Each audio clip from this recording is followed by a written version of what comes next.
YouTubers to my channel of an everyday life of an Aspie. If you're following me right now, I'm Aspie. I'm all about creating mental health and awareness versus sharing my life stories with dyslexic syndrome, OCD and the like.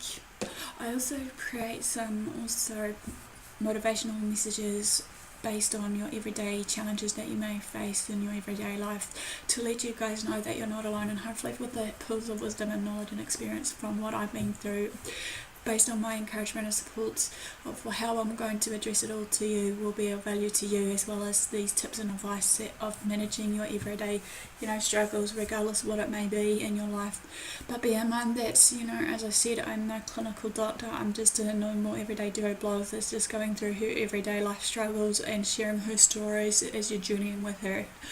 Also, basically, in this piece, I also do base a lot of other stuff as well that I'm hoping to bring out in the near future, which is maybe some more, challenges, hopefully, as well as some, some more tag questions along the way. I might do some Q&A and stuff. I had some other videos that I was hoping to upload, but I wasn't quite sure if I was to do this. But anyway, as you are aware, if you will not, basically I'm doing the AspieAnswersAll syndrome series will be coming last now, but the one I want to really mainly focus on is the ADHD and series versus the dyslexia series, just to tidy it all up, as I said so many times before.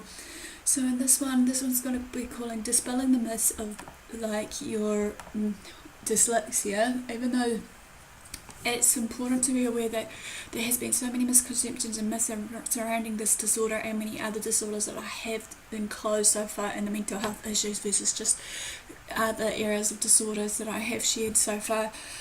There are several myths regarding dyslexia and any other, particular disorders that I shared, but hopefully with this one, especially since we're focusing on dyslexia today, that we can highlight some of the most common ones that we hear about of the myths, and then hopefully we can learn more and more from each other besides having dyslexia and the like. So, enough further ado, let's start. Myth number 1. Smart people cannot be dyslexic or have a learning disability. Fact: dyslexia and intelligence ain't both solely connected. Many dyslexic individuals are very bright and creative and have accomplished many things as adults. Myth number 2. Dyslexia does not exist. Fact: there has been over 30 years of documented scientific evidence and research proving the existence of dyslexia. It is one of the most common learning disabilities that does affect children, however. Myth: dyslexia is rare. Fact: okay, some of this just to bear in mind before I continue this is going to be based on the United States kind of research. I was trying to find some on the New Zealand research of dyslexia, but I humbly apologise in advance. But hopefully it will still give you a clearer understanding how this affects us one way or another. Okay, anyway. Fact: in the United States, NIH research has shown that dyslexia affects 5 to 10% of the population, which estimates as high as 17%. Some people may have mild forms, while others may experience it more severely. Dyslexia is one of the most common causes of reading difficulties in elementary school children, however. Only 1 in 10 dyslexics will qualify for an IEP and receive the special education services in order to help get the reading they need. Myth number 4. Dyslexia is very uncommon. Fact: similar to the above myth, however, the International Dyslexia Foundation has stated that between 15 and 20% of the population has a language-based learning disability, dyslexia being the most common of these. Myth number 5. Dyslexia can be outgrown. Fact: dyslexia is a lifelong issue. Yearly monitoring of phonological skills from the first through to the 12th grade shows that the disability persists into adulthood. Although many dyslexics learn to read accurately, they may continue to read slowly and not automatically. Myth number 7. Dyslexia as a catch-all term. Facts: research has shown that dyslexia is a specific neurological learning disability that is characterized by difficulties with accurate and or fluent word recognition, however, poor spelling and decoding abilities.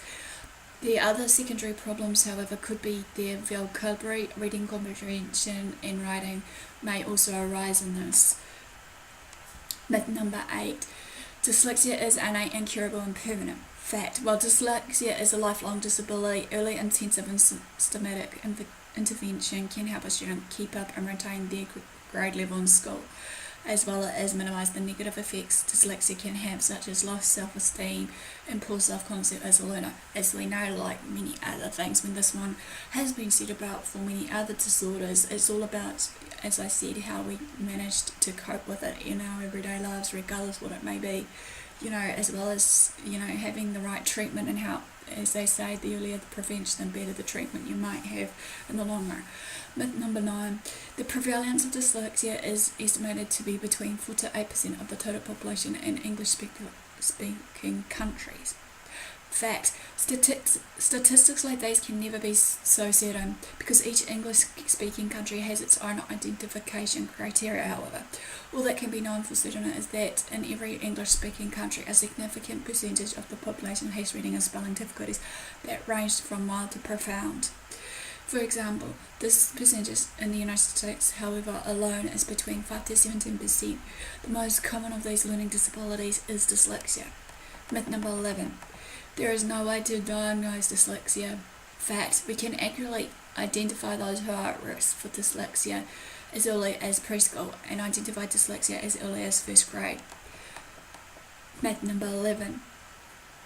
Dyslexia can't be diagnosed until 3rd grade. Fact, professionals with extensive training that does the diagnosis training and whatnot can accurately identify the precursors to the developing dyslexia as early as age 5. We can make a definitive diagnosis as soon as the child begins to struggle with learning to read, spell and write.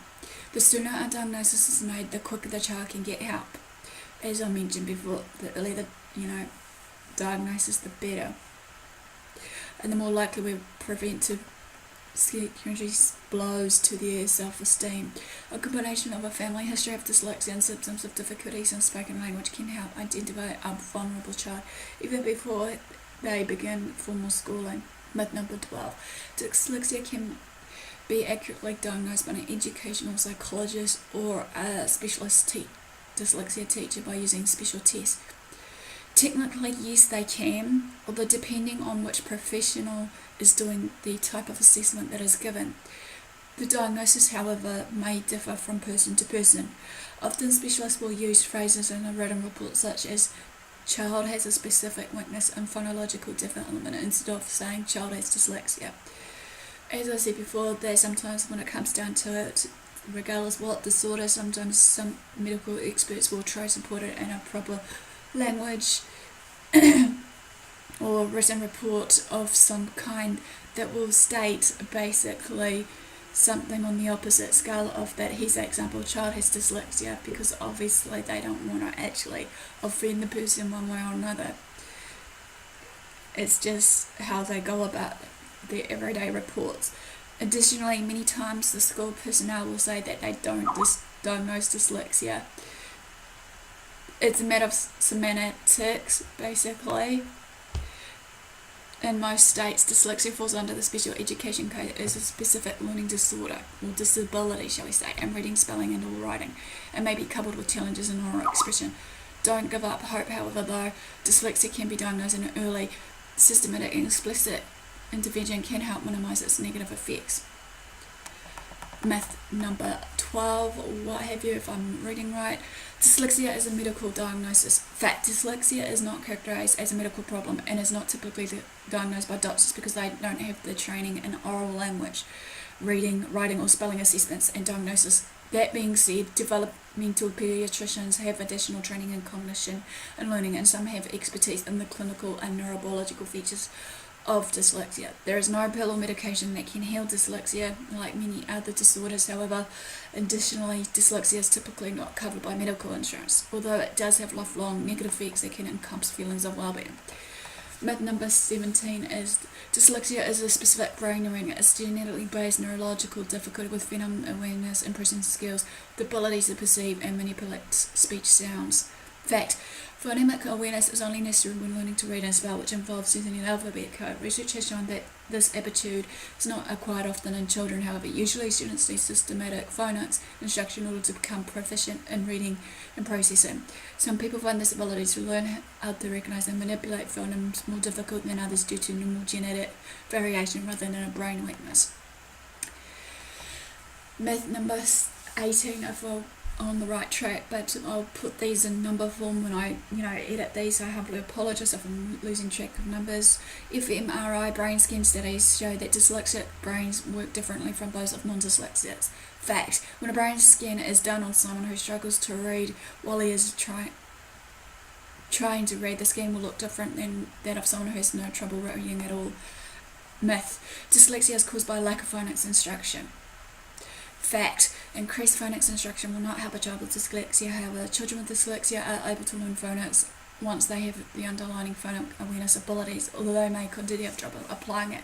This is why difficulty with phonics and word pronunciation is a good warning sign of dyslexia. Myth: children who fail to discover how to read from embedded phonics instruction by the age of 7 or 8 and remain phonologically unaware are likely to have dyslexia. Children who continue to struggle with reading despite receiving conventional remediation treatment non-responders have the most severe form of dyslexia. Fact: failure to read is often more to do with the nature of teaching rather than the nature of the child. However, a child will not develop dyslexia because he or she has trouble reading. There are many causes of reading difficulty. If a child is dyslexic, he will show many of the other warning signs as well, so it pays to know them as well. Myth: dyslexics are considered for the lack of phonological ability by being gifted in the artistic, visual, spatial sphere. Fact: systematic research and investigation has found little evidence to support this kind of theory, comforting as it may be. Yet there are many successful dyslexics who have gravitated towards fields of those types mentioned.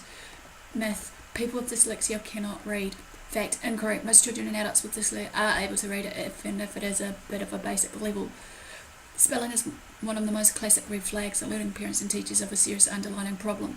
The child may be unable to understand the basic code of the English language and cannot break down or reconstruct the spelling words using codes letters instead. Myth: dyslexic children will never read well, so it's best to teach them to compensate. Fact: individuals with dyslexia can become terrific readers with appropriate intervention, i.e. systematic, explicit and research-based. It is important to test a child early in their school career in order to identify any problems and attempt to prevent any major reading difficulties before they even start school. Myth: every child who struggles with reading is dyslexic. Fact: dyslexia is the most common cause of difficulties with reading, but it is by no means the only cause of it all. Children with problems understanding spoken language also have problems with reading comprehension, since oral language undergirds learning to read, spell and write, shall we say. Dyslexia doesn't even always cause difficulties in reading, but may also be manifested in challenges in spelling, verbal expression, speech, writing and memorization. If a child is dyslexic, however, they most likely will show other warning signs besides having trouble reading. Myth: if a dyslexic child reads out loud for 20 minutes per day, it will improve his or her reading. Fact: reading out loud will not help a child sound out unknown words. Instead, they will continue to try to memorize the shape of a sound and use pictures and context clues to try and guess it, which will not help his or her reading development. That being said, that as well as being exposed to the same text that their peers are reading and learning from, it's very important. So a dyslexic child should be able to read or will read along to audiobooks every day. Myth: if you don't teach a dyslexic child to read by age 9, then it's too late for them to ever learn how to read. Fact: it is never too late to improve the reading, spelling and writing skills of someone with dyslexia. Myth: people with dyslexia see things backwards. Fact: dyslexics do not see things backwards because dyslexia is not a problem with the eyes. The research has demonstrated that there is no difference between the letter reversals of young dyslexic and non-dyslexic children. However, dyslexia may cause people to reverse certain words because of the confusion when discerning between left and right and their difficulties comprehending their reading. Myth: dyslexia is a visual problem. Dyslexics see words backwards and letters reversed. Fact: this was proven inaccurate by a study by a professor named Frank Valentino while at the University at Albany. He asked dyslexic and non-dyslexic American students to reproduce a series of Hebrew letters that none of them had ever seen before. The dyslexic students were able to perform this task just as accurately as the non-dyslexic students, showing that their dyslexia did not affect their eyesight. Myth: any child who reverses letters or numbers has dyslexia. Fact: up to a certain point may do. It is considered normal for children to reverse their letters and numbers and is actually quite common. However, if this does not stop after 2 years of handwriting instruction, it does become another red flag for dyslexia. Myth. Dyslexia children see things backwards, i.e. writing letters and words backwards, and reverses are invariable signs of the disability. Fact. Many young children reverse the letters when learning to write. While it is true that dyslexia children have difficulties attaching the appropriate labels and names to letters and words, there is no evidence that they actually see letters and words backwards. Myth. Mirror writing is a symptom of dyslexia. Fact. Backwards writing and reversals of letters and words are common in the early stages of writing development among dyslexic and non-dyslexic children alike. However, dyslexic children have problems in naming letters, i.e. remembering and quickly accessing the letter names, not necessarily in copying them, because many people erroneously and incorrectly believe that letter reversals define dyslexia. The children who do not make letter reversals often go undiagnosed. Myth. Intelligence and ability to read are related, so if someone doesn't read well, they can't be very smart. Fact. There is absolutely no relation between dyslexia and IQs. Dyslexics can have high, middle, or low IQs just like the rest of the population of the world. Myth. Children with dyslexia are just lazy, they should try harder. Fact. If there's one myth that we should like to disappear, this is the one. Lack of awareness about this disorder among educators and parents has often resulted in the child being branded as lazy. What frequently happens is that these children learn that they are going to fail at tasks such as reading, spelling and writing. That then becomes an attempt at self-preservation, i.e. rather than try and fail it is safer to just not try or work laboriously to no avail. Research has shown with the technology of functional magnetic resonance that those with dyslexia use a different part of their brain when reading and working with language. Dyslexic people show an abnormal pattern of brain function when reading, underactivity in some regions, overactivity in another, which according to some research accounts for the difficulty they have in extracting meaning from the printed word. The findings provide evidence that people with dyslexia are not poorly taught, lazy or stupid, but have an inborn brain difference that has nothing to do with the intelligence. Myth. Gifted children cannot be dyslexic or have a learning disability. Fact. Many dyslexics have very high IQs and have gone to accomplish really outstanding things in their lives. Many famous authors, researchers, actors and actresses and other professions, different professions, are dyslexic. Myth. Returning a child, i.e. holding them back a grade, will improve their academic strengths. Fact. According to several institutions, i.e. U.S. Department of Education, American Federation of Teachers and the like, there is no benefit to retention because it has never improved a student's academic struggles. These students do not need another year of the same instruction. They need differentiated intervention that is research-based, systematic and explicit. Myth. Accommodations are a crutch and the student for whom they are made will become lazy. Fact. Accommodations are not invented as an attempt to level the playing field. To paraphrase Richie Lavoie, fair doesn't mean everyone gets the same thing. Fair means everyone gets what they need to be successful. Even with certain accommodations such as an extra time on a test, a slow reader will still feel the same time constraints compared to any ordinary reader. Myth. Most teachers know the warning signs of dyslexia so they can alert a parent if their child is showing signs. Fact. An individual with dyslexia often is confronted with challenges when attending school. Most classroom teachers, however, may not have had the formal training in dyslexia, since there are so many different types and severities of a learning disability that could potentially be in a classroom at any given time. It is difficult for one teacher to be an expert and identify all the needs of the students that are in the classroom. Therefore, if your child is struggling and not achieving, it behooves you to talk with your child's teacher and building principal to begin the steps toward requesting additional help and, if necessary, a special education referral for specific learning disability. Myth. More boys than girls have dyslexia. Fact. Boys' reading disabilities are indeed identified more often than girls, but studies have indicated that such identification is so biased. The actual prevalence of disorder is nearly identical in the two sexes, however, so why are more boys sent for testing than girls? Likely it's because of their behaviour. It seems to be when boys in first, second or third grade they can't do classroom assignments or homework, they get so frustrated and act out in their frustration. Parents and teachers know that behaviour and then they try to figure out why they're behaving that way by sending them for testing. But often when girls in their early grades can't do the work, they tend to get quiet, move to the back of the room and try to become invisible so they don't get noticed as early. Often this dyslexia is not discovered until much later, however. Myth. Schools test children for dyslexia. Fact. Most public schools do not screen students for dyslexia because federal funding does not require them to do so. A school, however, may test a child with dyslexia to see if they are qualified for special education under the guidelines for specific learning disability.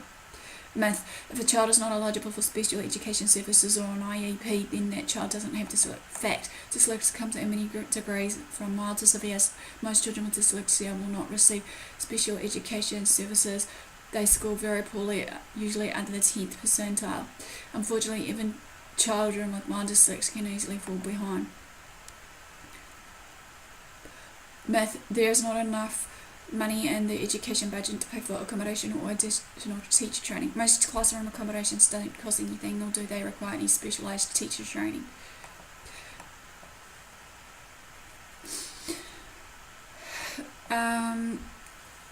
Basically, there's a lot more that I want to disclose here, but I'll put them into the description below of all these other parts of the myths, basically, because there's more than I've realised here of debunking them. So give me the for thumbs up for support and engagement. Feel free to comment below of anything that I missed, of any of the myths that you may have heard of that I haven't actually clearly mentioned. Feel free to subscribe to my channel. Feel free to share these videos around to family and friends. Till next time, thanks for your support. Do what you love what you do. See you next time.